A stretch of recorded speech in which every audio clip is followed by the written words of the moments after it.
On tonight's edition of the Fatside, we'll recap what was a massive round 9 of AFL football. We'll give you our games of the round, our votes of best players, votes 1 to 5. Bobby will have to think fast when it's question time. He'll give us his hot and cold. I'll shine the spotlight on a big few issues in the AFL. Bobby will compare the pair, and then we'll go into round 10. Bobby, it's time. Let's get into it.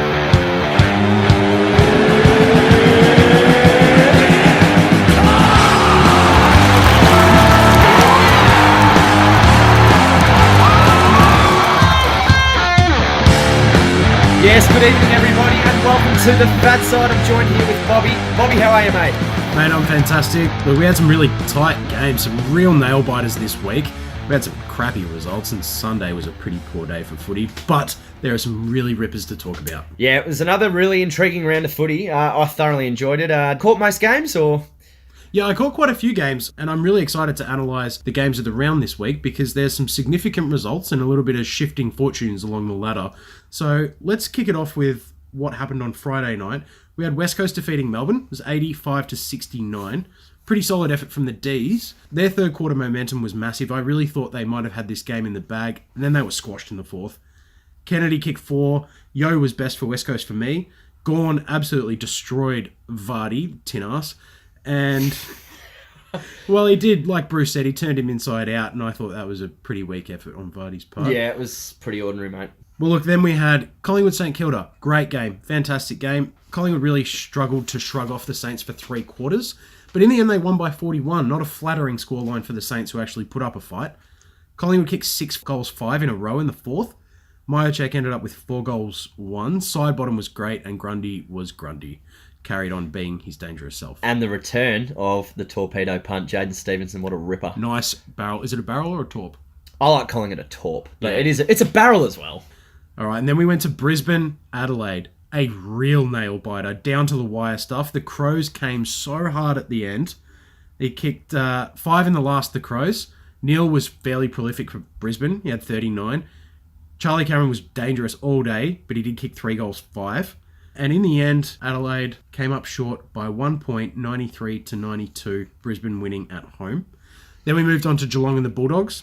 That was another tight contest for a fair chunk of the game, but the Cats always sort of maintained a slight buffer, and they got your Dogs in the end. They were really curtailed a little bit in the fourth.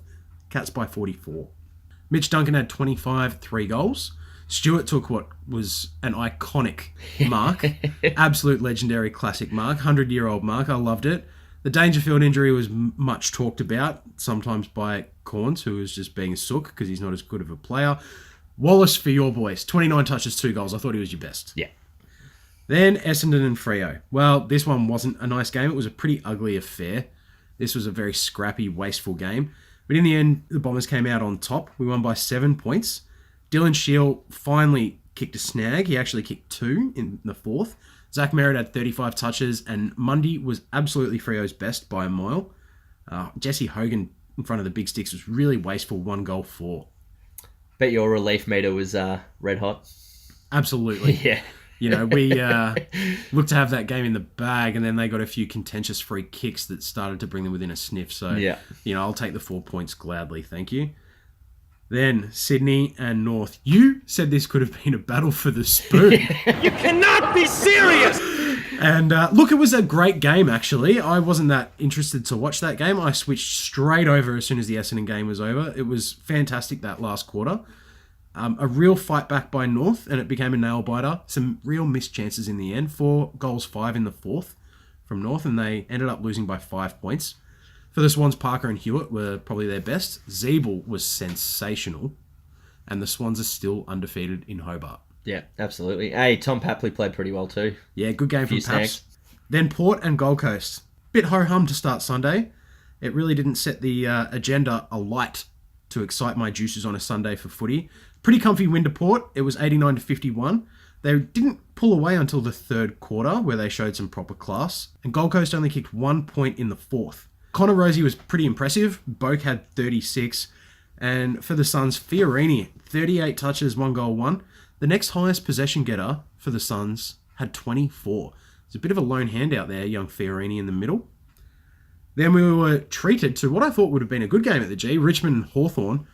Another ho-hum performance from the Hawks. Alistair Clarkson went like that. They looked a bit middle of the road again. They didn't really trouble the Tigers after the first quarter. Dustin Martin, 37, 2 goals, 2. Back to his best, it looked. Ivan Soldo, I thought, did a really good job in his first week chopping out in the ruck, but he'll go missing for a week now. That was helped by McAvoy going down with an ugly-looking little twisted knee and a tackle in that first quarter. And Henderson was really good for the Hawks. He stood up and had another great game. He's having a ripper year. Then, the game that no one can shut up about, GWS Carlton. A 93-point belting deserves a fair bit of scrutiny, but it did cap off a trio of poor games on a Sunday. It was a fair demolition, and the stats on the GWS side of the ledger reflect that. Whitfield, 40 and 3 goals, 1. Finlayson, 5 goals, 1. There was a lot of standout players for GWS, obviously, when you're not really running around against competition. Nick Newman for Carlton's the only man that can hold his head up high for mine. He was really tired down back trying to do it all. He had 29 touches. The next best disposal count for Carlton was Sam Walsh with 18, so he was alone there. And then losing Mark Murphy off to hospital with that whack to the ribs from the tree trunk thigh of Mumford. It's just salt in the wound for those boys, isn't it? Yeah, absolutely. Yeah, gotta hurt. Absolutely. Some poor games and some great games in there. What was your game of the round, Jacko? My game in a round was at the Gabba on Saturday. It was Brisbane Lions, the Adelaide Crows. Going into it, I was excited for it, and it delivered. It was an absolute nail-biter. The Brisbane Lions got the chocolates by a point, and gee whiz, Adelaide made them earn it at the end of that game. Brisbane, where would they be without Lachie Neale? What an absolute monster in the midfield. Willed their team over the line. He had a whopping 39 disposals, went at, I believe, was it 83% efficiency? It was 85. 85. Wow, fantastic. Yeah, 10 clearances, I believe, as well. 12. Well, we don't undersell him. He's a champion. Yeah. Now 3 votes for that guy on the day. Yeah, absolutely. And his stocks are just rising game by game, and he's only going to get better. What an exciting machine. Absolutely love what I saw from Charlie Cameron, another exciting member of that emerging Brisbane Lions team. Those 2 recruits are just doing wonders for them, putting bums in seats back at the Gabatoir, as they once called it back in the Acca days. But look, I absolutely loved some of the work from the Adelaide boys as well. I thought Tex was really good. He was good. Yeah. Yeah, not only Tex Walker, we had really good contributions from Brad Crouch. Rory Sloane was nice for Adelaide. What I'm absolutely loving with Brisbane as well is Hugh McCluggage. He had 26 touches, and he's exciting to watch. Mate, I think he's fantastic. I took him high in the Supercoach draft that our boys did, and I'm wrapped with what he's given me so far. He's having a great year. Yeah, absolutely. Yeah, it's just great to see Brisbane getting another 4 points. They're in the top 4. Who would have thought? 9 rounds in. I mean, it was a dream start, and then they had a few reality checks from, respectively, from Collingwood and Essendon. They're starting to show everyone they're really in for it, full of belief. So it's really exciting times, and Chris Fagan and Luke Hodge are doing a really, really good job leading those young men out every week. One little ugly thing from the game: Reece Matheson. Pretty dog, I thought. Yeah, it's a dog act. Yeah, it's a dog act. You filthy animal. If he had his time again, I think he'd choose to do something a bit different than elbowing Jordan Galucci, an unexpected Jordan Galucci in the back of the head. I don't like seeing that at all on any football field. He'll cop his right whack, which he has, and he'll learn from that. But great win from Brisbane, and nothing really to worry about the Crows. I think they're finding some really good form. Yeah, we'll see if they can bounce back at home next week against West Coast. Bobby, your game of the round, and why? Look, my game of the round was Collingwood and St Kilda. Anyone that watched this game could see that it was 3/4 of what really was a great game. I was sitting there watching it. My partner is a avid Collingwood supporter. Wouldn't even put my scarf on in an Essendon game, unfortunately. However, I'm sitting there chirping away going, you guys are going to lose this game. The Saints have got it. They look in control. Every time Collingwood kicked a goal, they'd swing the momentum back their way. They looked hungrier. They were better around the contest. They were applying enormous pressure. And then the 4th quarter pies. Happened again, 2 weeks in a row. All that pressure, all that scrap, all that tackling, and then Collingwood were Collingwood for, well, this week it was more than 5 minutes, unlike against Carlton, and they just laid waste to the St Kilda Footy Club. So the margin, 41 points, doesn't do it justice. No. St Kilda put up a much better fight than 41 points. I liked how the Saints really tried to lock it in. They won the inside 50 count, and their highest tacklers for the day were mostly their small forwards, so the tackle pressure in forward 50 was amazing. I thought Luke Dunstan was fantastic. But a little bit of curious coaching from Alan Richardson. Rowan Marshall, their ruckman, who Obviously, he's not going to beat Brodie Grundy, but he did okay. I actually didn't mind his game, but he did not get thrown down inside the forward 50 to compete in ruck contests. Even when the game was there to be won and Collingwood were only up by 2 or 3 goals, he still stayed out, and they just gave up those taps to try and lock it in. So they were rather use him as a set piece in a setup so they could rebound it back in. That was part of their plan. It didn't work when the game was there to be won. Richo will probably have to readdress that because that tactic was not great. I thought that was quite questionable. For the Pies, they're clinical, again, in the fourth. No DeGoey was no real problem for them. 6 multiple goal scorers. 2 weeks in a row, they are worth some concern.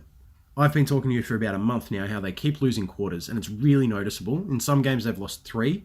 In that game, there was a break-even quarter, and St Kilda clearly won 1, and obviously Collingwood won the other 2. So winning 2 quarters seems to be enough for them, but the quality of the opposition is probably helping smooth that over a little bit. Yep. So they're quite gettable in your book? I think they're gettable. Yep. But only by class teams. Yeah. Or teams that play their absolute best on the day. They've got huge issues with clearance work. They're winning the hit-outs, sometimes doubling the opposition's hit-outs, and they're losing clearances. That should not be happening. No. I'm all over Brodie Grundy winning a Brownlow. I think if he keeps this up, if he keeps this up and doesn't finish in the top 5 in the Brownlow, it's time to take it away from the umpires because they are not noticing the biggest man on the ground. He is an absolute force out there. And to lose clearances... It's quite worrisome when they've got so much talent in that, elite talent in the midfield. It has to be a communication thing, yeah, or it has to be a lack of preparation because they've added Beams back into the mix. So this is his first year working side by side with Grundy properly in Grundy's final form that he's kind of in now. Yeah, next preseason, I think after that they'll be even better than they are this year. Yeah, but right now they're a top 3 team. They're not going to get challenged for a while. Their challenge comes round 16 to 19. They've got Hawthorn at the G. It's up against a good coach and an experienced team. Then they've got West Coast away, GWS away, and Richmond back at the G. That's their test.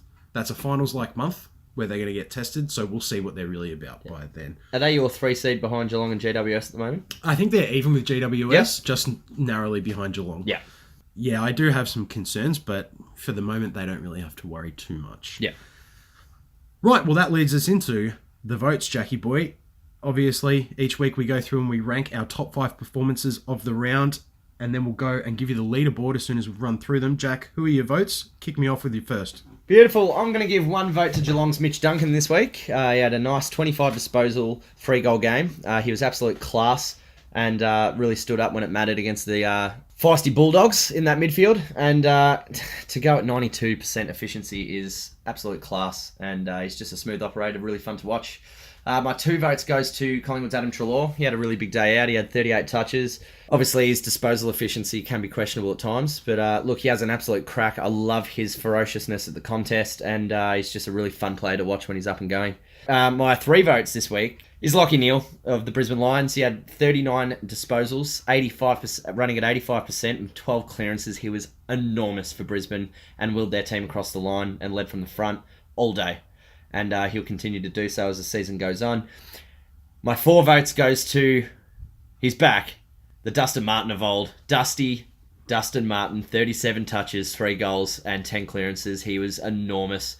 And the don't argues were working this week. He threw a few at a few brown and gold boys and get out of my way, it's my time. Dusty's back, middle of the MCG. Got the job done for his team, and he looked a lot happier and more comfortable in his natural habitat of demolition. Anyway, my 5 votes to cap off this week. It's Lachie Whitfield of the GWS Giants. Mama, there goes that man. I know his opposition was Carlton, but 40 touches and 3 goals and the efficiency around the ground, which I actually forgot to write down his efficiency. 77%. 77% is pretty good. And he's just an elite player. Amazing to watch. Absolutely love what he does week in, week out. And he is absolutely detrimental to the success of GWS going forward. Yeah, Lachie Whitfield for mine. 5 votes this week. Bobby, it's now time for your 1 to 5. Look, I'm just going to quickly interject with some honourable mentions, which I'm sure of some of which you'll agree, because this is an incredibly hard round to decide votes. Yeah. I found that the 1 and 2 vote slots, I was racking my brain as to how to approach this. Some notable mentions: Max Gawn for his performance on Friday, Nick Newman for being the only one standing up against the tsunami, the orange tsunami, Fiorini for his performance on a wet day, Jack Zeeble for his performance in nearly what was, their best fight back for a few years. Still side bottom, class again. Mitch Wallace stood out for you guys against the top team in the competition. Mitch Duncan was the best player in the best team on the day, and a lot of the Geelong forwards had superb days. So those guys all get a notable mention, which leads me to my first vote, Dylan Shiel. Without trying to be biased, the reason I gave him one vote is because I like the story of his performance this week. He's been piled on by some blokes who are, I have to think that maybe they're just trying to do their job effectively, but they're probably envious of his skill. David King, namely, probably envious of a lot of people's skill. He's still stuck in his Essendon ball of hatred. Yeah, he really doesn't like us. Ago. I can live with that. He piled on and was questions about whether Shiel was worth his money because of his kicking efficiency and he hasn't hit the scoreboard. Well, he had 25 when at 76% disposal efficiency. He kicked 2 goals, both of which were in the fourth. He was probably the reason we won that game in the fourth, just his fourth quarter performance. Yep. So David King can go and get stuffed. That's worth a vote in my book. 2 votes. Elliot Yeo. Yo. He was one of my notable mentions too, I must add. Yeah, unbelievable game. Look, he had a great game. 16 tackles to go with his 26 touches, 18 of which were contested. The desperation around the contest and the pressure he applied to turn the tide after that Melbourne dominance in the third quarter, which had them looking like they might win, he was the one that helped shift it back. He really put the foot on the throat around the contest. The Flying Ryan mark that everyone's seen, which is an absolute classic, was kicked off or was triggered by Elliot Yeo's pressure in the back 50. It was a really desperate act where he created a 50-50 contest and gave his team a nice little edge. That started a link that ended up in that mark and goal. That stuff at your home deck would have just had the supporters going nuts. So that gets him 2 votes for me because he helped his team fight back and win. 3 votes, Dustin Martin. Like you said, back to being dominant at the MCG. 10 clearances is great. That's back to being his old self. I really like some of his defensive work too, which is not something he's normally noted for. Fantastic game. It just makes them look like a completely different team when he's up and about and doing what he does best. My 4 votes goes to Lachie Whitfield. Now, we've flip-flopped 4 and 5. Yep. Like you said, the reason I've downgraded him to 4 is not anything to do with his performance, it's his opponent. It's all too easy to run around those Carlton guys on the weekend. He might not get an easy game like that for the rest of his career, but I saw a stat online which said players with 40 touches and 3 goals this year, Lachie Whitfield. That's it. That's how hard it is to do. And like you said, 77% disposal efficiency. It's against anyone else, it's 5 votes. Which leads me to the 5. It's Lachie Neale. Mama, there goes that man. 39 touches, 85%, 12 clearances, and then the W. By a point. So without that elite performance, that Brownlow 3 vote performance, they don't win that game. Yeah. Because like you said, Rory Sloane, Brad Crouch, they were worthy opponents all day. They're worthy opponents. They're not like the Carlton midfield. They're much, much better than that. So I think without that, his team doesn't win. His team isn't top 4. So I think that story adds to why I've given him the 5 votes for this week. Now I'm going to give you guys the leaderboard. Counting the votes that we've had this week, we've had a bit of a shift. We had 3 players tied on 14 last week. This week it now stands. Lachie Neale's leading the way on 20. I am the greatest. Lachie Whitfield is coming second on 19 votes. We have Pendles and Cripps tied on 14 for third. And then as it trails back, we've got Jeremy Cameron, Tippum Woody, we've got Adam Treloar, Gary Ablett, Brodie Grundy, Ollie Wines, Paddy Dangerfield, Dustin Martin. All those blokes are 10 or under. So we've got a few clear leaders so far this year. So it'll be interesting to see how it continues to take shape. Yes, absolutely. Alrighty. Bobby, what time is it? I believe it's Think Fast question time. Think Fast question time. Are you ready? I'm ready, mate. Give it to me. Alrighty, I've got... first cab off the rank has to be raised again, the umpires. Now, I have this little theory, and I want to know your opinion. Would the AFL be better off grouping little squads of umpires to continuously umpire together to create continuity and for umpires to work together as a team, learn each other's the way they adjudicate and their interpretation and get more consistency out of more games together? What do you think? Yeah, I think that's a very sensible idea. Yeah. I think other sports already do that. Yep. I think having teams of professionals work through solutions together and have some autonomy within their unit is probably the best way for them to become a better unit. Well, it works in every other industry, Yeah, so why can't it work here? Well, because the AFL doesn't think it has a problem. Yes. I don't think they're looking for these solutions. Heard Steve Hawking speak today. Steve Hawking. Yeah, he had something to finally say. Wow. He answered a question by giving an irrelevant answer about how he thought he'd noticed at the start of the year that the umpires were being disrespected too much, more than his liking. Yeah, it's because of the way they do their job, mate. Yeah. I don't doubt they've got a really tough job, but when the players cross the white line, we will bash them. I will personally put them in the cold if they have 2 bad weeks in a row. Yeah. Are we not allowed to do that with everyone that crosses that white line? Exactly right. I don't understand. You walk onto that field of play, mate, and you are part of the discussion immediately. Yep. You don't get a pass mark, and people can't say nasty things about you because not many people are queuing up to take that job. Bad luck, mate. The only way you're going to get better is if you take the criticism, you really listen to the feedback of the people who you're trying to produce the product for, which is us. The fans. You are making the product for us, and if we're not happy, you must listen. They don't think they need to do that, so they're probably not going to take on good ideas like the one you've just thrown at me. Well, there you go. There you go. Now, in the wake of what was a shock retirement called by Western Bulldogs premiership player Tom Boyd, did the AFL and the Western Bulldogs do enough, do you feel, to perhaps avoid this happening? Or do you think it just became out of their control? And how will we learn from this going forward? Well, that's a pretty good question, actually. It's a difficult one to answer. It's such a complex one when it comes to mental health. It is, because it's both personal and broad at the same time. Yeah. So it's all relatable, but what those individuals are going through in their own mind is very personal. So it's impossible to know whether someone's done enough or whether they should have done more, and then how you tackle future incidents on a personal level in terms of face-to-face with the individual. That's a job for experts.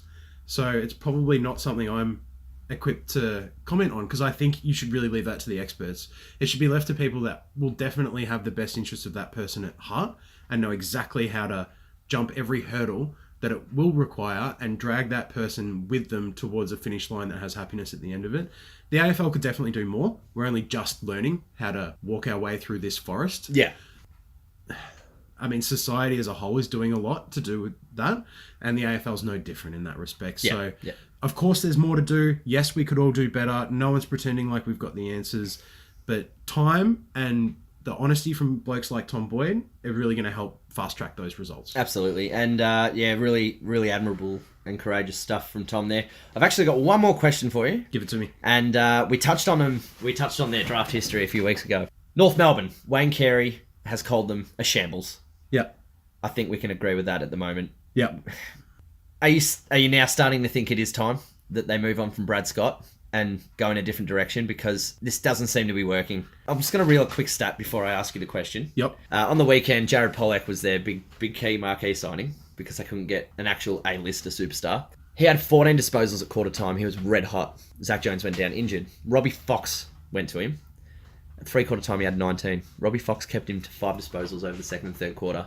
You need more from someone on $700,000 if they're getting off to that start. He needs to be able to sustain it. Brad Scott, I think his time is almost up at North Melbourne. Do you see him coaching next year?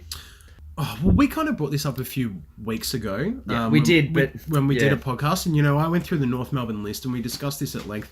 Maybe Wayne Carey listened to us, because Brad Scott's not a very good coach, man.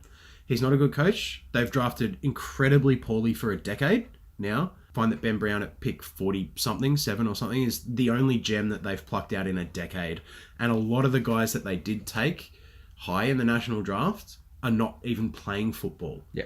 And Aaron Holland, Dom Tyson are in the Magoos still. Yeah, all their decisions on field and some of them off field are highly questionable. Yeah. They're still a team that I'm not abreast of exactly how their financials are, but it wasn't that long ago that the rest of the competition was propping them up. The down at Tasmania stuff, that was simply a money grab. It was not to try and make that a base, unlike Hawthorn, who actually want to go there and make it a home base. The North Melbourne selling games to Tasmania was a money grab. So, on and off the field, they've been in a little bit of crisis for maybe 10 years, but they've dodged that rebuild badge consecutively. Yeah. because, they've been slightly better, slightly worse, slightly better, slightly worse. Yeah. So they've escaped the crosshairs for a lot of years in a row, and they probably don't deserve to. Yeah. Brad Scott certainly does not deserve to escape the crosshairs. He should be gone by the end of the year. I don't know another club that would take him. That doesn't mean he's a bad coach, but his failure to adapt his list and his team over a decade to the shifting patterns of football is probably a fair indictment on his inability to come up with a solid winning strategy long term. I think it'd be a really good fit if they were to move on and go and get a Brett Ratton to take over the reins and get him a second crack at AFL senior coaching. That'd be my pick. If I was a North fan, I'd probably be looking at... He's probably the next best available, I think. Yeah, this might be really contentious, but James Hird, if he's interested... Yep. That's a highly contentious option, but that's just to say that there are other people who did an okay job, game day, stuff like that, who are available. We've seen him in a North jumper once before when he swapped with Archer. That was weird, wasn't it? To see him in a polo, that'd be strange. But yeah, anyway, love that from you, Bobby. Alrighty, guys, it's that time of the week. It is time for Bobby's Hot and Cold. All right, every week I present Jack with a couple of temperature-based dilemmas. Running hot last week, I gave him Josh Dunkley. Now, this is his boy, so you'd think he'd know what he's talking about. Get your hand off it, Daryl. 2 really good weeks in the middle. Oh, it was lovely. And I said, I'm sort of looking for about a 30-possession game again, a little bit of clearance contested work. You said he'd dominate with 34. Well, first off, I said 25 to 30, and then you were like, don't give me that bloody watered down assessment, go big, and I guaranteed 34. Okay, so you got it wrong on the big. You got it wrong on the watered down too. He had 21, 8 contested 4 clearances. That's grossly wrong. That's going to cost you a froth on the end of year grand final froth footy tab. Oh, that's building. All right, and then it was the one that got away for you. It was Higgins. We discussed, I think he's North's only elite player. So the question I posed to you was, can he win North's B&F? You said yes, absolutely lock it in. 10-pack of Jack on the line. He had 20 touches and 1 point, so no votes this week. God, if Jack Zeeble keeps it up, I might owe you another Jack Daniels 10-pack, jeez. Nah. All right, so the guys who are running hot this week. He's heating up. He's on fire. Lachie Neale. Sounds odd, doesn't it? Because it doesn't feel like he's dropped off. However, after his, 36 average first month, where he probably got 9 Brownlow votes pretty comfortably, the month that followed, 24, 28, 29, 30. There's a couple of goals in there too, so he hasn't been cold. A few bad losses in there as well. Few bad losses. But obviously, he just got 5 votes from me and 4 votes from you because he had 39. He immediately jumps back into the Brownlow hunt. The question I'm going to give you, will he be the top possession getter on the ground this week when he returns to Subiaco to face his old mob in Freo? Alrighty, against Fremantle, he'll be out there to prove a point. He'll be as fired up as ever, as all players are when they're facing their old mob, especially back over in Perth. He'll have a big day out. Big day? Oh yeah, absolutely. 30 plus for mine. 30's pretty watered down, isn't it? 30 seems to be, it's close to his base, although I did just say he had 24 as a low. Yeah. But yeah, other than the 24, 30 is his absolute base. Okay, I get 32 or more. I'm going to say it right there. Nice. And probably a few clearances too, you would have thought. I'm going to say 7 max. 7 minimum. 7 minimum. 7 minimum. Yep. Very cool. All right, the next one I've got for you. He's heating up. Joshua J. Kennedy of the West Coast Eagles. Now, this big lump. The beard is back. Yeah, fear the beard. He's back in a little bit of form. He had a slow start to the year. He was at a bit of an off pre-season, and he missed round 1. But the last 2 weeks, he kicked 2 goals too, and then he kicked 4 goals against Melbourne. His year-to-date average is 2 goals 3, which is good, but nowhere near his best. Considering Jeremy Cameron had a donut on the weekend, kicked 4 points, Josh Kennedy is only 12 goals off Jeremy Cameron now, is 18 year-to-date. Do you think he can throw caution to the wind and kick 3 against Adelaide this week? No, not against their informed backs, like Alex Keith in particular. I think that he'll give him a good run for his money. I think as a if West Coast were to win in Adelaide, they'll need all their small forwards to step up as well. So, well, obviously, because that's where the goals are coming from. 3 goals. No, I'm not going to say he'll kick 3. He'll kick 2. You'll find out my tip later, but I'll tell you anyway. I think Adelaide will win. So, Right. yeah, that's why. Well, that's my running hot. Now let's move on to the boys that are a little bit frosty. But before we do that, you all know his name. Frozen in time, locked in ice for thousands of years.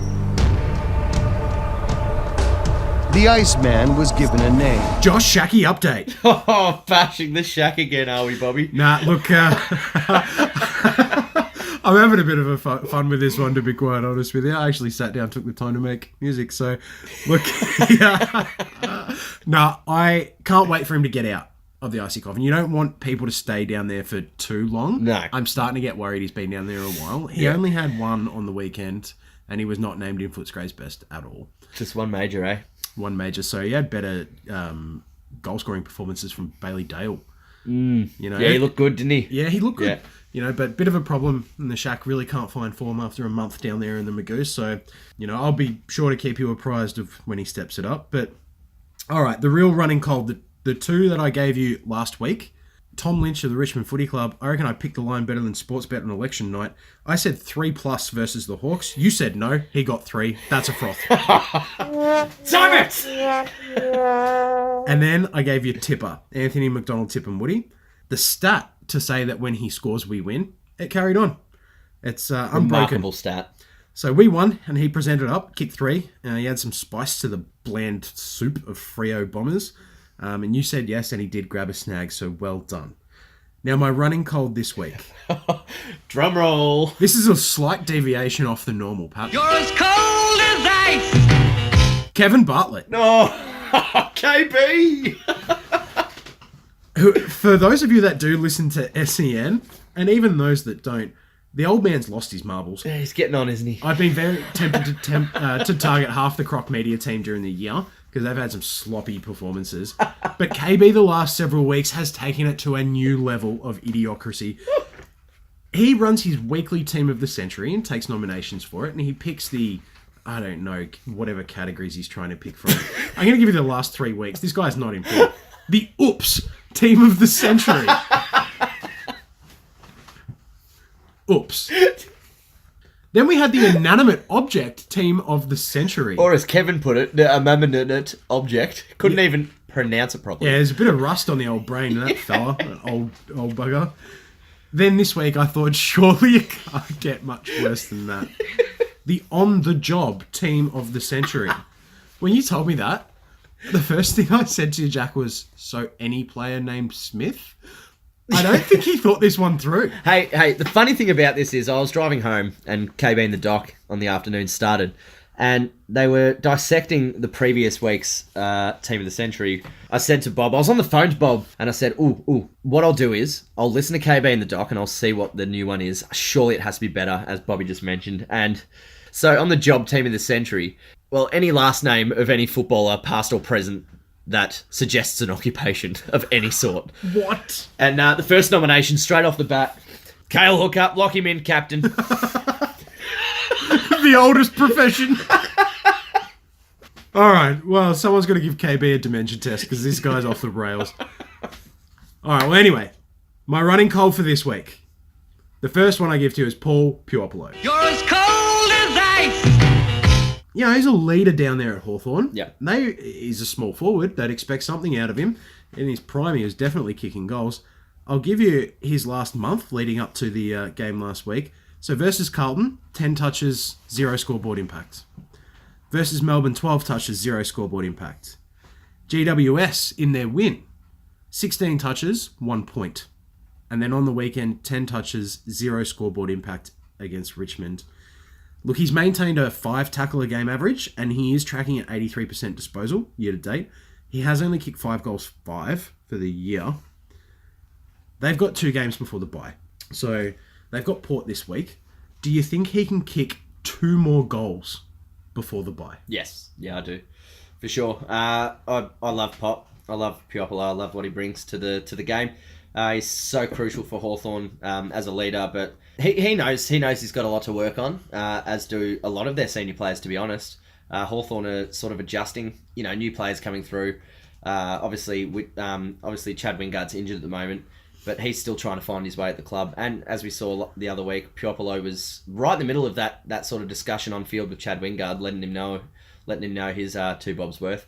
Hawthorn really need a lift from him, and he'll come back. He's a veteran player with enough confidence to get himself back up to Paul Piopolo standards. Yeah, look, I hope so, because I like watching him play. Yeah. I like his endeavour. I think he's exciting. But if he can't kick any more goals before the bye, by the time they actually get stuck back into it, that would end up being a 2-month goalless stretch for a small forward in a team who's trying to break out of the middle of the road badge. And does that worry you that we might... Well, if they're dropping, end up seeing him down at Box Hill City Oval. I can't believe. I mean, this is Hawthorn. They will have a replacement, ready and waiting. Yeah. And if they're prepared to drop Roughhead, why not him? Yeah, exactly right. Yeah. So I think his spot is massively on the line in the next 2 weeks. I'd imagine seeing Ruffy and Piopolo 20 minutes down the road would be pretty nice, wouldn't it? It'd be intimidating if you're up against them in the Viffle. Yeah. Especially a standalone club. Now look, my second running call for this week. It's Jack Martin of the Gold Coast Suns. You're as cold as ice. He was part of the infamous mini draft of 2012, where they were taken a year before they were ready. He was taken with the number 1 pick. Yeah. He is having one of the dirtiest seasons he's had out of his career. He's been hyped up a little bit. There are some clubs that have had their eye on him in the past as a free agency target, but he's got the lowest disposal efficiency of his career and the lowest accuracy in front of goal of his career. Some of his latest results: 15 touches and 1 goal versus Port, 19 touches versus Melbourne, 23 touches, 1 goal, 4 versus the Dogs, but he's only averaging 20 touches and at 63%, and he's kicked 3 goals, 9 for the entire year. So as a forward thrusting midfielder who was taken effectively with a number 1 pick, and he is having some of the worst stats of his career, do you think in this team this year he can turn it around and maybe get into their top 5 of their BNF? Or get into their top 5 of the BNF? Well, it's not strong competition, and they yeah. haven't had consistency week to week yet. Yeah. He won't get in their top 5 because I can already name you 3 that will be in there. There's Fiorini, Alex Sexton, and David Swallow. Yep. Yeah. Sam Collins even, down back. Well, he's gone down. He might be out for a while. He might be out for about that's right. He'll be out for a couple of weeks at least. It might be a month. Yeah. Well, there you go. But up until then, yes, agree. Yeah, absolutely. So no, he won't make a sniff. He won't return to that sort of form. I do think he will still return to form. Stewie Jew's just going to keep rolling the dice on a few of these boys, switching magnets around, just trying to find what works, and that's part of the development. I've seen enough from him in the past that suggests that he can do it. He really needs to work hard. And try and turn this season around. I mean, those numbers, he'd be getting so much opportunity and they'd be desperate for him to lead from the front at Gold Coast. And he's in his 5th year of AFL football and he's putting up career lows. Mm-hmm. That's a huge concern. Yeah. Is he one of those guys that needs a talented squad to be talented, perhaps? Maybe. He'd look pretty good in hoops, I reckon, down at Geelong. It's worked for a lot of guys this season already. Worked for a lot of guys, and it's working for all their youngsters too. Yeah. So, well, Gary Rowan and Luke Dalhouse look pretty good down there. Like, that's just an example. Like, if he was with quality in a quality outfit, maybe it's a different story. At the end of the day, he's a Gold Coast Sun, and he needs to start acting like one because the rest of them are putting in absolute best effort they can. Doesn't help with his lack of goals at the moment when Alex Sexton's stealing them all because he's kicking bags. Nah. Your boy. No, yeah, I like him. I'm quite bullish about him. I quite like him. That's good. Yeah. All right, Jackie boy, what are you shining the spotlight on this week in the AFL?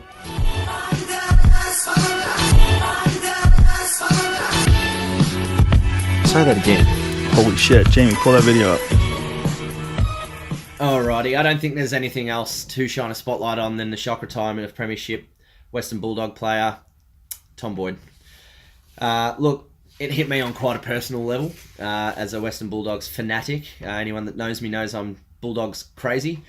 I was saddened. I was driving home from work and heard the shock retirement of Tom Boyd. After 61 games, he's decided to walk away from the game. It just became all too much for him to handle with his constant battle with mental health and physical. His physical health isn't great either. He's got he's had this recurring back issue that he's struggled to get right pretty much all pre-season, and he only just returned to the VFL a couple of weeks ago. As I touched on with the questions, the AFL and society have a long way to go in how making improvements in the mental health area. I think it's easy to say when you're not suffering yourself. Quite easy to be ignorant because we can't even imagine how they're feeling. But I can imagine that former number 1 draft pick on $1 million and no continuity with the body, obviously tied in with personal demons as well, doesn't bode well for him. No, so it's a lot of pressure for a young man. yeah, And when things don't go your way, and you're letting down tens of thousands of people every week in your mind. It's a lot of weight to carry. Yeah. And look, I can speak for all of us Western Bulldogs fans that we always rallied around him. Yes, like any other player, not treating him any differently, extremely frustrating at times, wanting more from him. But at the end of the day, it was worth all the money in the world. Wasn't it? In fact, let's just give you a little reminder of what this man single-handedly did on that incredible day back in 2016. Tackle by Morris, dropping the ball. Boyd took the advantage and played on from inside the centre square. Boyd's kicked the goal.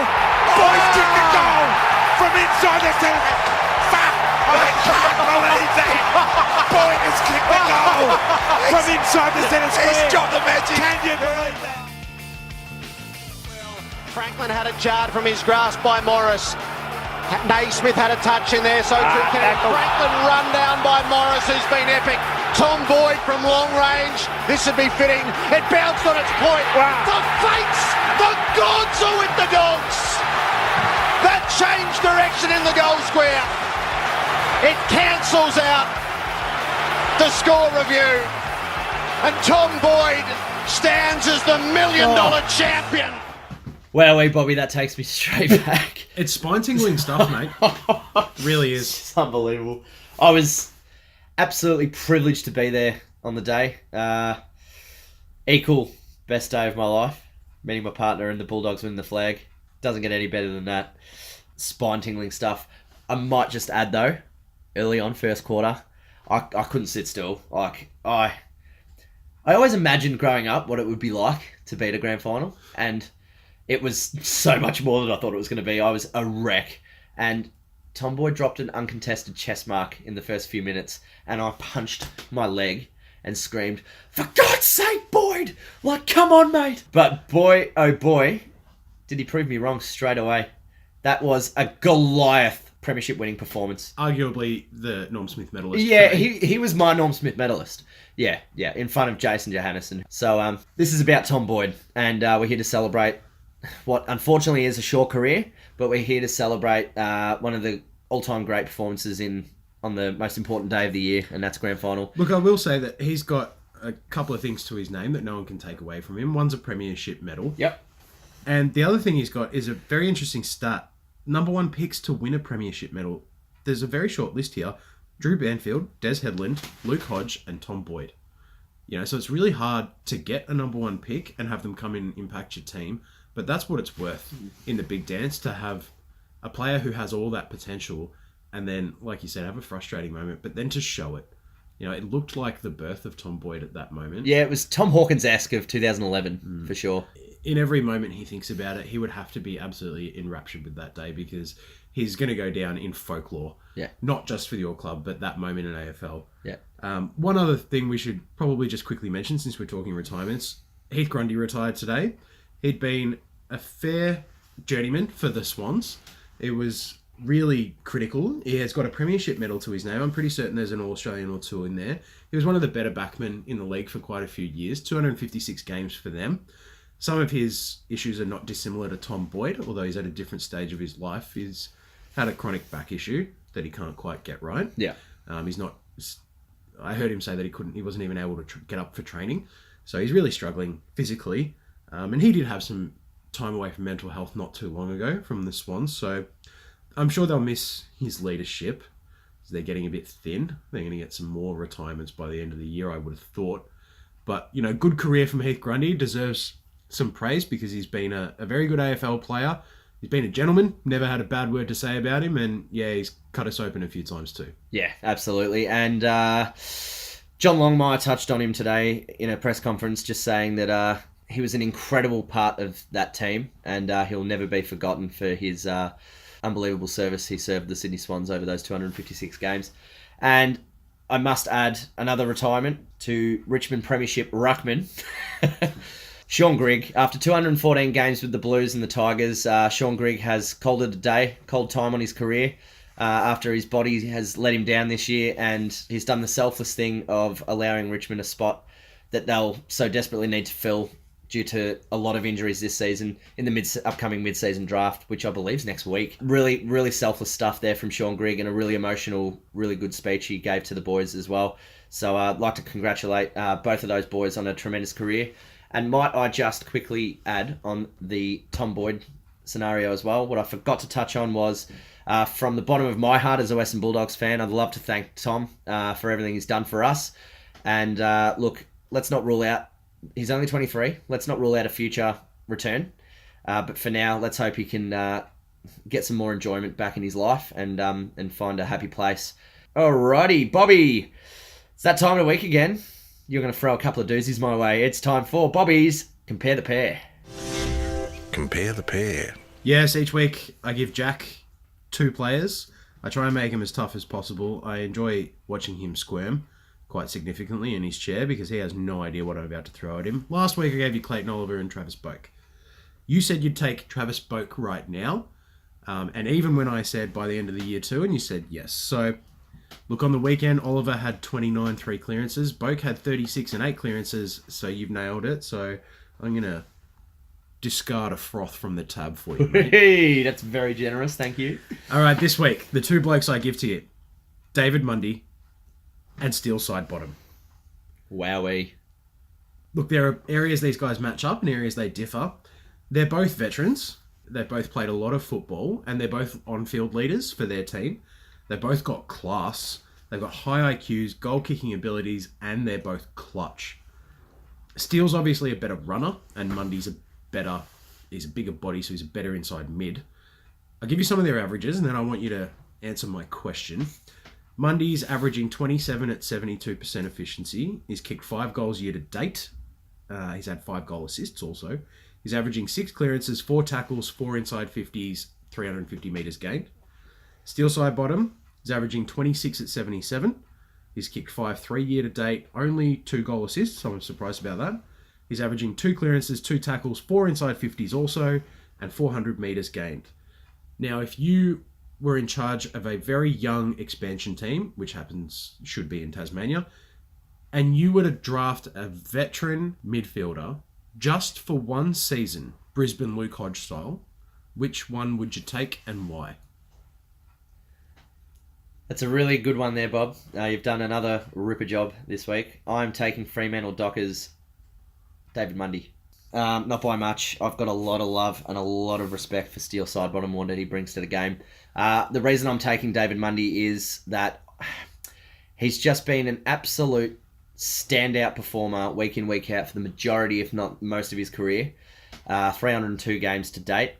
He's been an incredible servant to that club, an incredible leader from pretty much the get-go. The reason I'm separating the two of them is I think that David Mundy he hasn't had as much talent around him as Steele has his entire career. I mean, I'm not They did make a grand final. They did, and David Mundy was a key reason why they did. It's true. Yeah. He was in absolute prime then. He had a fantastic year that year, and they came up 15 points short of a premiership. Look, Steel Side Bottom's a premiership player. So, I mean, he's got one up on him on the flags. But yeah. Hard to separate them, and everything all the numbers you've just run through are very, very juicy and nice to listen to. But I've always been a massive admirer of David Mundy. Those numbers are obviously this year, but at some stage, both these guys in their career, they've been top 10 midfielders in the comp for at least 1 year. Yep. David Mundy almost certainly, and still Sidebottom massively underrated. It has definitely been a top 10 midfielder for an entire season. Yeah, for me. Well, last year he was just instrumental.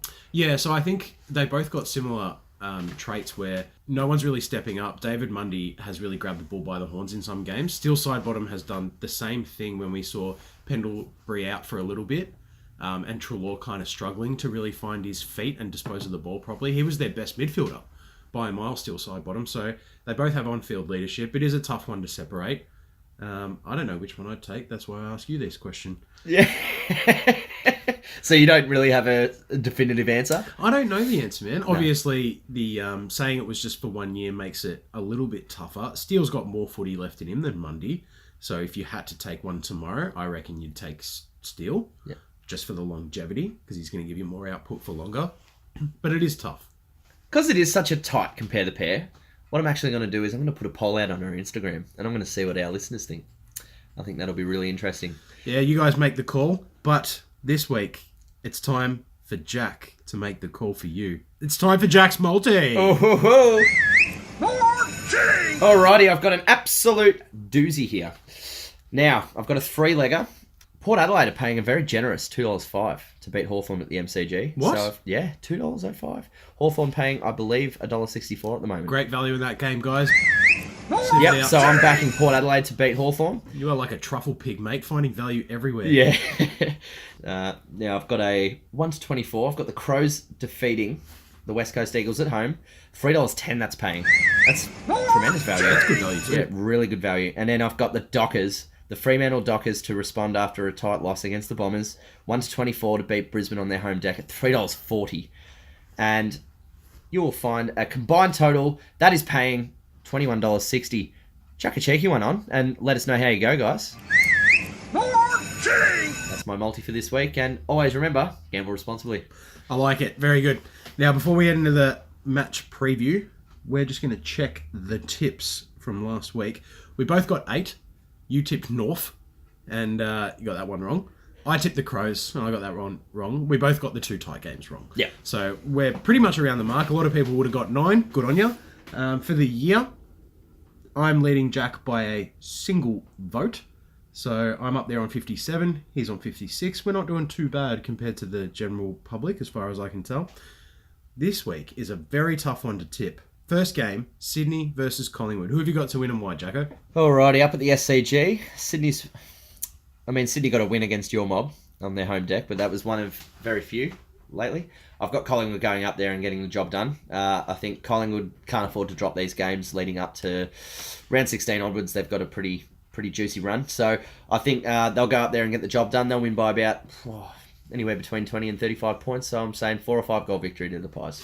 Nice. Well, look, I'm gonna go against the grain here. Oh, don't tell me. Oh, you're about to go blasphemous. I'm gonna take a gamble call. I'm gonna say Sydney. Wowee. There's a couple of reasons. Obviously, I've been rattling on for a month about how Collingwood keep losing quarters, but in the last 2 weeks they've lost their fast starts. It's a bit of a concern, and a team like Sydney, although they're not flying, I still think they're a little bit better than St Kilda and Carlton, obviously. Yeah. If this is an arm wrestle by 3/4 time still, which is Collingwood's trend at the moment, I think the Swans might find a way. It is a bit of a gamble. I'm assuming Buddy's back, that prediction. Well, there's possibly a big in and a massive out too. Yeah, Darcy Moore out, so it's going to cause some matchup nightmares. They might have to keep Ben Reid down back. Yeah. Or something to that effect. So I don't know how they're really going to flip that. You know, the Sydney midfield, the young guys, Hewitt has been great for a couple of weeks in a row now. Kennedy's looking good, and Parker's in form. Should have been in my running hot, to be quite honest with you. He was close, because that guy's having a great couple of weeks. Yep. I reckon Sydney find a way here. I can see it happening. Next game of the round, Hawthorn versus Port.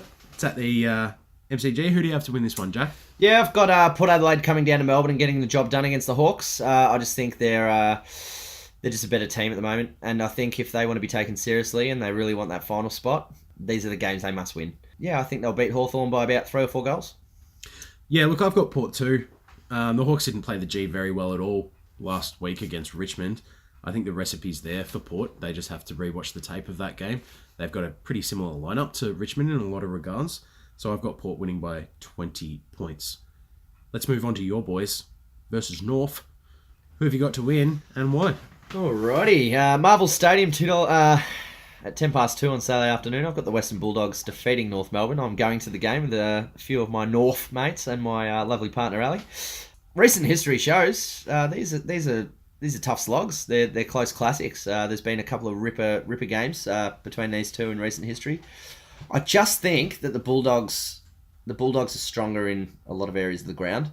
I think there's potential for Ben Brown to have a massive game with the holes we have in the background, the back line. I mean, Fletcher Roberts was just a fish out of water against Hawkins, and I don't think it's going to be a lot different against Ben Brown. However, I think our midfield destroys a really strong word, but I think we'll convincingly beat North's midfield. Yeah, I think we'll have the chocolates, but not by much. Maybe 2 or 3 goals. Yeah, look, I've pretty much got the same result written down. I've got the Doggies to win this by 15 points. This is a tight call for me. No disrespect. It could be a shootout. Yep. Or it could be a grind and a bit sloppy, bit lacking skill. However, I think the reason that you guys win it is because you've got more elite players. Yeah. McRae and the Bont, I think, are in very good form, and they're going to be the ones that decide it by what happens in the midfield. I'm going to make a little frothy bet with you. Give it to me. Bont will have 30 and kick 2. He'll have a big day. He won't kick 2, so yeah, I'll take that bet. Team led the Skip, you're a hater. Next game of the round, Adelaide versus West Coast. This is another fair matchup. Who do you have to win this one and why? Alrighty, as you just heard on Jack's multi, I had Adelaide 1-24, and that is no different with my tip. I think Adelaide will respond after a heartbreaking loss up at the Gabba. I'm not convinced yet with West Coast, and no pun intended, they're just coasting along at the moment. Going to Adelaide Oval is always a hard task. Doesn't matter if you're playing the Power or the Crows. I think the Crows will get it done. They'll get the chocolates on their home turf, and they've been on a nice little run lately, and this is a perfect opportunity for us to take them, as well as the other Adelaide side, to start taking them a bit more seriously, try and consolidate themselves up in that top 8. Yeah, look, I've got Adelaide to win this one too. I think both teams will be desperate here. West Coast is a game above Adelaide on the ladder, but they're below them by like 15 percentage points. So the West Coast percentage is pretty dismal. It's exactly 100.0 to be honest. So, I think that's reflective of the season they've had too. When you were saying, coasting along, none of their wins have been that convincing. So I'm ready for a team who's desperate to grab them and put them to the sword. So I think the big forwards will take the spotlight on both ends, Lynch, Walker, and then Darling and Kennedy respectively. But it'll be the smalls that make the difference. If West Coast smalls, Petruccelli and Ryan and stuff, if they get on top of Laird and Brodie Smith, well then it might be a different story. But I think Adelaide's small backs are good enough to cover those little guys, and they'll come away with a 3-goal win. Yeah. Do you see Josh Jenkins getting a senior call-up this week? No. Their forward line's been so potent without him for nearly 3 weeks now. Yeah. So that 6-goal sample effort might not just be enough to get him back. No, just yet. Not for me. No, cool. Gold Coast versus Geelong. This one seems pretty obvious. Who have you got? This is my only certainty for this round. Geelong will go up there and get the job done. Absolute class. They're a step above everyone at the moment. They'll go up there and get the 4 points, and they'll win by about 6 or 7 goals. Yeah, I think this is potentially where Gold Coast break a little bit. I think they've done really well to keep a lot of games tight and make them a little bit of a tussle, a scrap. And people have talked about how they've done so well to just do that. I think Geelong destroyed them, to be honest. Yeah. I think it's at least 60 points. Mm-hmm. There could be a bit more. The Cats won't want to be seen as that team that takes their foot off the throat of anyone for any reason or any round. I did hear Dangerfield weigh up the option of whether he plays or not, and he simply kind of said there's a balance between determining whether time off's best or whether getting continuity of play is better, since there's a bye coming up shortly. I think it's time for him to have a week off. I think he should have a week off because he did say that ankle was a build-up of a niggle that had been a couple of weeks in the making. Yeah. In that case, mate, go sit down. This game of all games is not necessary. Not at all. No. All right, next game of the round. It's the big one. It's the Indigenous dance at the G, Richmond versus Essendon. Who do you have to win, Jacko? Obviously won't like this one, but I'm tipping Richmond. Essendon like showing up for the big games, as they did Anzac Day. Well, they didn't for the Farmers game, unfortunately. But I've got Richmond winning by about 4 or 5 goals. I just think they'll outclass Essendon across the ground for Richmond, and Dustin Martin to continue his form after last week. I think they'll just be too strong at the end of the day. Sorry, Bob. No, look, I've got 4 to 5 goal win for Richmond penned down here. So okay. Obviously the Tigers looked great last week. They're a bit better than what we've thought. I've been on them since they had that win in Port Adelaide. Yeah. I think they were being a little bit undersold. I still think they're a premiership worthy team. They've just got to get the bodies back to produce it. Gee, I don't remember underselling them. Whoops. you should have called KB with that one, mate. Yeah, I belonged in that team of the century. Now, look, our skill level, subpar. It's not top 8. It hasn't been for a few weeks, so we don't deserve to be talked about as if we're going to win this game. However, we do like the big games. Yes. I can see a way in which we win this, but the news that Joe Danaher's out and will be out for some time. It's breaking news as well. It's a little bit concerning. Yeah. Because I was really looking forward to seeing the package stand side by side with Dusty at a few centre bounces. But he's probably our most consistent and damaging forward this year so far, the package. So he'll have to have a monster day out if we're going to have any chance of winning. Tipper as well. But yeah, I think Richmond will be too good. Then, Melbourne versus GWS. Obviously, GWS don't play Melbourne or the MCG very well. Do you think they can break their hoodoo this week, Jacko? Absolutely think they'll break their hoodoo this week. They've been scary good the last few weeks after a few questionable performances, especially... Oh, man. I mean, the Hawthorn one 2 weeks ago was a shocker. And then earlier in the season, the Fremantle one. But, you know, we all have our bad days. This will not be a bad day for GWS. They'll go down and win their first game in a little while at the MCG. Melbourne were very admirable against West Coast last week, across all aspects of their footy. Petrarca had a good game. Yeah, he looked better, but obviously we can't pencil him in for a second good game in a row just yet. But, you know, we wish the best for him because we know the talent's there. They'll just be too strong all across the ground. I think you touched on the matchup off air, the Sam Frost, Jeremy Cameron. That's an enticing one. But I do feel Jeremy Cameron's due another big one. He wants to keep his name up on top of that Coleman list. So, yeah, look, GWS too strong for mine. They'll win by about 30-odd points. Yeah, look, me too. I've got 33 points written down. Like you said, Jeremy Cameron won't like kicking 4 points. He'll want to kick a few snags, so he'll be desperate. He'll be fit and firing. Mumford gone. That'll be a good battle. This poor Gorney, people are pretty much giving it to him this week about physical pressure and how he doesn't take it like a big man. Yeah, it's a kind of fair assessment. I'm not gonna. His tap work, his ruck form is superb. Yeah. But he doesn't play big all the time. So Mummy is not going to give him a break. I think this will be fascinating to watch. A few sleepless nights leading up to this one for Gorney, I reckon. Absolutely. That cement truck. Next game of the round, we've got St Kilda versus Carlton. Oh, this is a doozy. This is a game I won't watch. Who do you have to win this one? Well, my first tip is they'll get under 20,000 in attendance. They'll get about 18,000, I reckon. That should be paying $1.01. Yeah. I don't think there'll be a big show out to this game, especially being the 3:20 time slot, which is not popular with anyone, as recent history suggests. But, yeah, this one's an interesting one for me because I think St Kilda will absolutely destroy Carlton. I think they'll win by about 7 or 8 goals. I know the whole backs against the wall. Carlton were... I mean, if both of these teams play the way they did against Collingwood, we'd have a classic. But you're not wrong. You can't trust them. You can't trust these two sides. I'm convinced St Kilda will make a meal of them. I really am. I mean, saying convince and St Kilda in the same sentence is a risk. So it's a risk I'm willing to take. Look, I like it. I like the boldness of the call. I personally wouldn't be too surprised if Carlton show up. That doesn't mean win. It just means show up. So I've got St Kilda written down by 4 goals. I think the wounds for Carlton of last week are going to be too deep for them to patch within 5 or 6 days. Way too deep. So I don't see a way in which they can win this. But I can see that their team structure and the tools, the mobile tools that they have, the marking tools, could give the St Kilda backs a bit of a headache. Yeah. However, St Kilda have played really good footy in patches of games and patches of the year already. So they're definitely a better team. But yeah, I think Carlton will be looking to, they've got to keep supporters. They can't afford a 50-point loss. I'm hoping that they have an honourable loss so that people get off their backs and they get some supporters back around them. I'm sure their supporters are pretty sick of those honourable losses, though, I'll tell you. All right, last game of the round. It's one of the tightest ones, actually. It's Freo versus Brisbane. Who have you got, Jago? Well, this is probably going to be one of the better Sunday twilight games of the year. Look, it's hard to separate the two, but I've been bullish with them all year because I love the story. So I'm going to tip the Brisbane Lions to win a statement game over in Perth. History suggests they don't travel well, as we spoke about off air.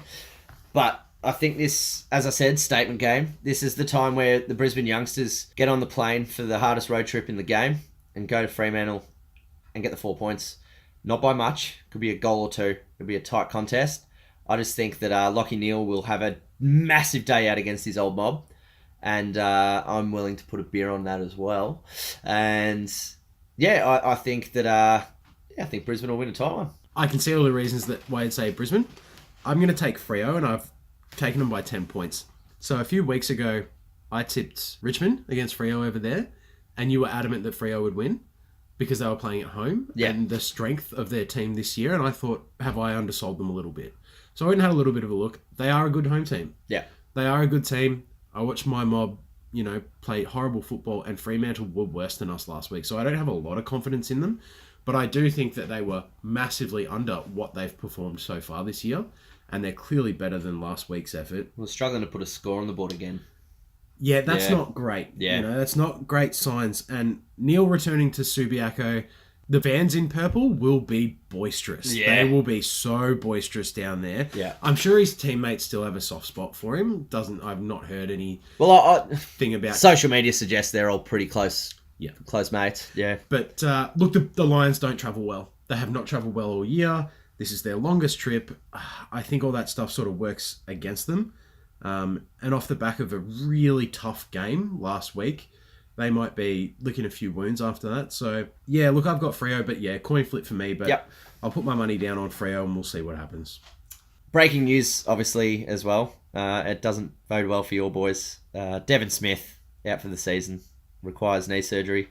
We'll miss the remainder. 2018 best and fairest at the Bombers. We'll miss the remainder of the 2019 season. So all the best to Devon in his recovery.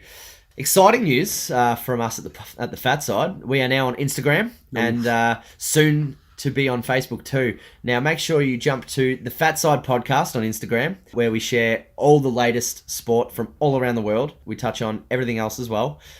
Make sure to follow us. Get involved in the polls, people. Yeah, and also we will be running some serious polls. As I touched on before, I will be throwing our Compare the Pair up, and you, the fans, can decide who you think at a side, bottom, and Monday. Bobby, I've had another fantastic time with you, mate, and I'm really looking forward to round 10. Yeah, it's been great, mate. Look, we've covered a lot of ground tonight. Thank you to everyone for sticking around and listening. If you could scroll down, subscribe, hit the bell so you get all the latest content as we pump it out. We hope you enjoyed it. We'll catch you again next time. Awesome. Looking forward to watching round 10, Bob. See you, mate. Peace.